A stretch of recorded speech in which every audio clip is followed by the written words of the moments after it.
മാന്യപ്രേക്ഷകർക്ക് എൻ്റെ പ്രണാമം. 3 അക്ഷരം ഓർമ്മിക്കുക. CPA. അത് വെൽ അപ്രൂവ്ഡ് ആയിട്ടുള്ള ഒരു അബ്രീവിയേഷൻ ഒന്നും അല്ല, ഞാൻ തന്നെ ഉണ്ടാക്കിയ ഒരു അബ്രീവിയേഷനാണ്.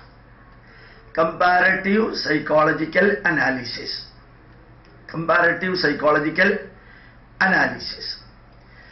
എനിക്ക് ദുഃഖം വരുമ്പോൾ എന്നേക്കാൾ ദുഃഖിക്കുന്നവരുടെ ദുഃഖത്തെക്കുറിച്ചൊന്ന് ചിന്തിക്കുക. എനിക്ക് രോഗം വരുമ്പോൾ എന്നേക്കാൾ വലിയ രോഗത്തിന്റെ വേദന അനുഭവിക്കുന്നവരെ കുറിച്ച് ചിന്തിക്കുക. എനിക്ക് എപ്പോഴെല്ലാം തോൽവി സംഭവിക്കുന്നു, എന്നേക്കാൾ വേദനാജനകമാം വിധത്തിൽ തോൽവിയെ അഭിമുഖീകരിച്ചവരെ കുറിച്ച് ചിന്തിക്കാം. കമ്പയർ ചെയ്യുക. പലപ്പോഴും നമ്മൾ വിചാരിക്കാറുണ്ട് നമ്മുടെ ദുഃഖവും വേദനയും തടസ്സങ്ങളും പ്രശ്നങ്ങളുമാണ് ഏറ്റവും വലുതെന്ന്. തീർച്ചയായിട്ടും അങ്ങനെ ചിന്തിക്കുന്നവരുടെ എണ്ണം കുറഞ്ഞു വരുന്നുണ്ട്. എല്ലാവർക്കും ദുഃഖമുണ്ടെന്നുള്ളത് ഇപ്പൊ എല്ലാവർക്കും മനസ്സിലായി തുടങ്ങിയിട്ടുണ്ട്. അപ്പൊ യഥാർത്ഥത്തില് എത്ര ദുഃഖമുണ്ടെങ്കിലും എത്ര ഡോക്ടർമാരും മരുന്നും തന്നാലും അനുഭവിക്കേണ്ടത് നമ്മൾ അനുഭവിച്ചേ മതിയാവും. അതുകൊണ്ട് തളരാതെ, തകരാതെ, വരളാതെ അതിനെ അഭിമുഖീകരിക്കാനുള്ളൊരു ചങ്കൂറ്റം ഉണ്ടാവാനുള്ള മാനസികാവസ്ഥ ഉണ്ടാക്കാം.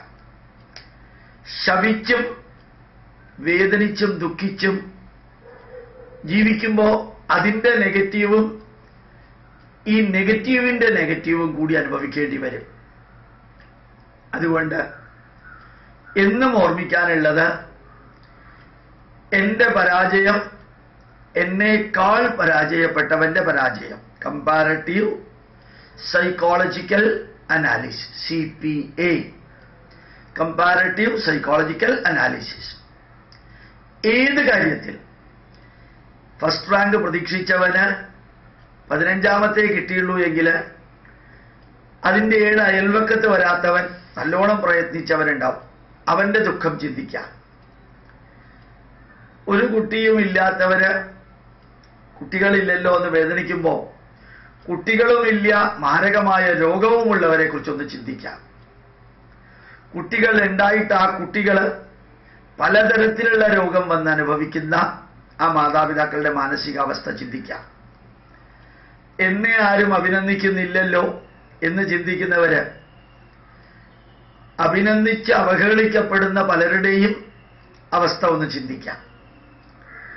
അപ്പൊ ഈ ലോകത്തില് എപ്പോഴും നമ്മുടെ മനസ്സിനെ ഉയർത്തിപ്പിടിക്കാൻ നല്ല ഒരു മെത്തേഡാണ് കമ്പാരറ്റീവ് സൈക്കോളജിക്കൽ അനാലിസിസ്.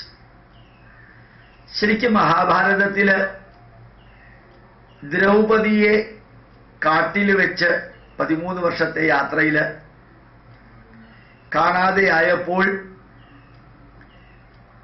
ആ ദ്രൗപദിയെ കാണാതെയായല്ലോ എന്ന് ദുഃഖിച്ചിരുന്ന പാണ്ഡവരുടെ അടുത്ത് വേദവ്യാസൻ വന്ന് ഉപദേശിക്കുന്നുണ്ട്.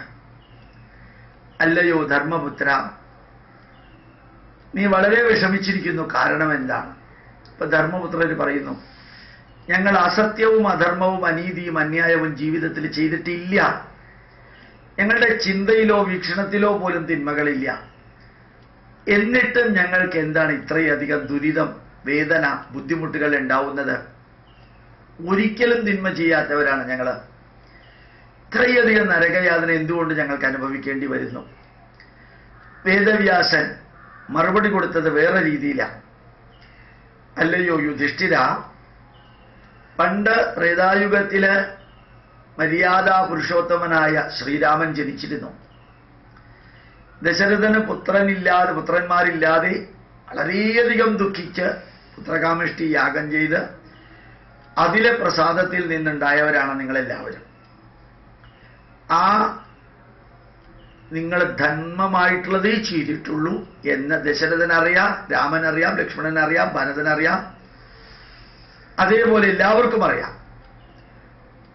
അല്ലയോ ധർമ്മപുത്ര, ആ ശ്രീരാമനും 14 വർഷം കാട്ടിൽ ചെന്ന് നരകയാതന അനുഭവിക്കേണ്ടി വന്നു.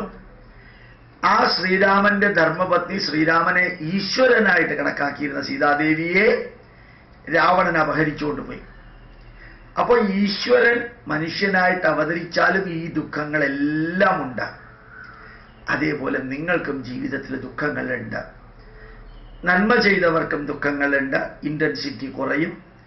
തിന്മ ചെയ്തവർക്കും ദുഃഖങ്ങളുണ്ട്, ഇന്റൻസിറ്റി കൂടും. ശ്രദ്ധിക്കുകയാണെങ്കിൽ, ശ്രദ്ധിച്ചു നോക്കുകയാണെങ്കിൽ, അപ്പൊ ദുഃഖം, സുഖം, സന്തോഷം, വേദന, ഇതൊക്കെ എല്ലാവർക്കും ഉണ്ട് എന്നുള്ളത് മനസ്സിലാക്കി നമ്മളുടെ ദുഃഖവും നമ്മുടെ വേദനയും നമ്മുടെ തടസ്സങ്ങളും നമ്മുടെ പ്രശ്നങ്ങളും പരിഹരിക്കാൻ മനസ്സിനെ തയ്യാറാക്കാം. Preparation for living is not life. Experience of living is life. Preparation for living is not life. Experience of living is life എന്ന് മനസ്സിലാക്കി പ്രവർത്തിക്കാൻ സാധിക്കട്ടെ. പ്രണാമം. നമസ്കാരം.